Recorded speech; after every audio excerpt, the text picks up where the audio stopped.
राधे राधे मेरे प्रिय साथियों, आप सभी लोग जानते हैं कि माघ महीने की अमावस्या को हम मौनी अमावस्या कहते हैं और पूरे साल की अमावस्या में इस अमावस्या का बहुत ही बड़ा और विशेष महत्व माना जाता है।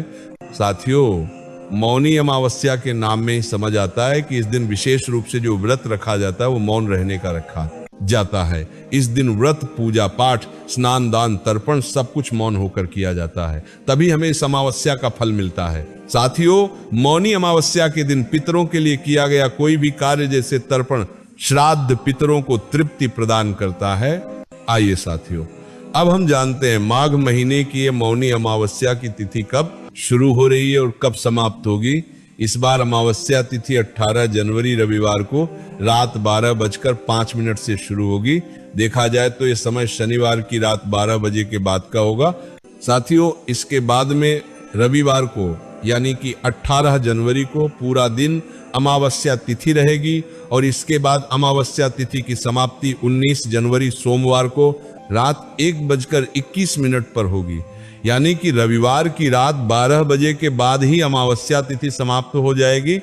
इसलिए माघ महीने में पड़ने वाली मौनी अमावस्या का व्रत इस बार 18 जनवरी 2026 रविवार के दिन ही रखा जाएगा और इसी दिन स्नान, दान, व्रत सारी चीज की जाएगी। साथियों, मौनी अमावस्या के दिन सभी लोगों को सुबह जल्दी उठकर किसी पवित्र नदी में स्नान करना चाहिए। अगर कहीं बाहर ना जा सके तो अपने ही घर पर पानी में गंगा जल मिलाकर स्नान करना चाहिए।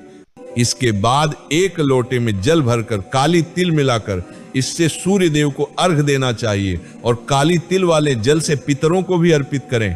साथियों, इसी के साथ में जो लोग इस दिन मौन रहकर अपने व्रत को रखेंगे वे लोग सुबह के समय ही मौन रहने का भी संकल्प ले लीजिएगा।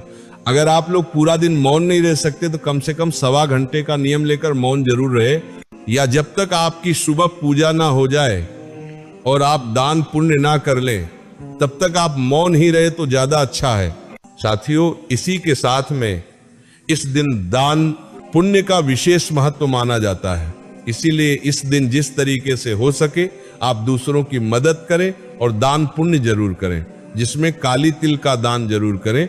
साथियों, इसी के साथ में इस दिन शाम के समय शनि देव का पूजन करें और इस बार मौनी अमावस्या रविवार के दिन होने के कारण इस दिन आप पीपल के पेड़ की भी पूजा नहीं कर सकते और तुलसी जी की भी पूजन आराधना नहीं कर सकते, क्योंकि रविवार के दिन इन दोनों ही जगह पर जाना या इनको स्पर्श करना वर्जित माना जाता है। साथियों, इसलिए जो भी पीपल के पेड़ की पूजन आराधना होगी वो आपको मानसिक रूप से ही करनी होगी। साथियों, इसी के साथ में मौनी अमावस्या के दिन घर की किसी एक सदस्य को अपने पितरों के लिए किसी नदी, बावड़ी या तालाब के पास में जाकर एक घी का दीपक जरूर जलाना चाहिए। ऐसा करने से आपके पितर आपसे प्रसन्न होते हैं, आपके जीवन में आ रही दुख और परेशानियां भी दूर होती हैं। इसके अलावा इस मौनी अमावस्या से जुड़े हुए कोई भी आपके प्रश्न हैं तो आप हमसे कमेंट करके पूछ सकते हैं और आप हमारी ये वीडियो कहां से देखें कमेंट में जरूर बताएं। राधे राधे मेरे प्रिय साथियों।